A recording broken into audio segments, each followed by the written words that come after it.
Good morning everyone है। हामी चाहिँ मुस्ताङ गएको थियौँ है घुम्नुको लागि चाहिँ। अनि यो चाहिँ हो बाटो है। हेर्नु न बाटोबाट कस्तो दामी भ्यू देख्दो रहेछ।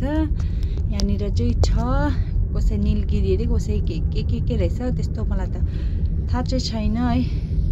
तर हेर्नु न यस्तो ब्युटिफुल जग्गा छ यहाँनिर है। यो चाहिँ मिनी लेह लद्दाख पनि भन्दो रहेछ है यिनीहरू यो जग्गालाई चाहिँ।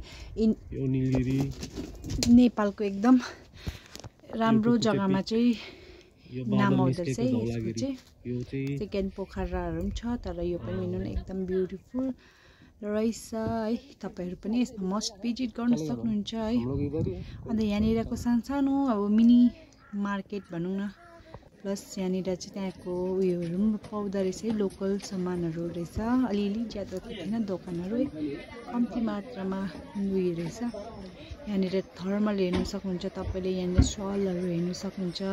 यो के परे बक्कुहरू, यो टिभी टेनहरू, मल्ले लाउने सामानहरू, मतलब यो त चाइनाबाट आएकोहरू नै होला है। एकदम राम्रो रहेछ, क्वालिटी पनि बेस्ट। अन्त यो चाहिँ हामी माथि घुम्नु गएको थियौँ है। एकदम राम्रो जग्गा रहेछ, हेर्नु सक्नुहुन्छ तपाईँहरू पनि। इन्जोय गरिदिनुहोस् होला यो भिडियो हेरेर।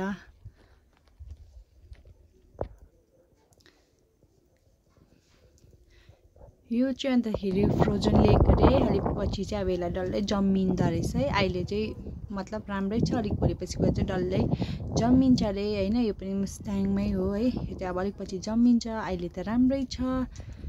अन्त त्यहाँनिरको लोकल फुडहरू हेर्नु सक्नुहुन्छ तपाईँहरूले। मोमो रहेछ यहाँनिर है, पाक्दै गरेको मोमो।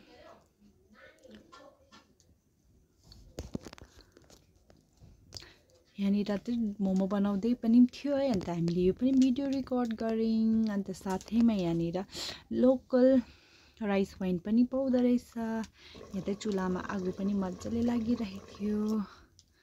यहाँनिर फेरि हेर्नु सक्नुहुन्छ फ्रोजन लेक है। आजको लागि चाहिँ यति नै हो। Thanks for watching, bye bye, ta-ta. Video हेरेर इन्जोय गरिदिनुहोस् होला तपाईँहरूले पनि। हेर्नु न फिस कति साह्रो छ है। By bye, Tata.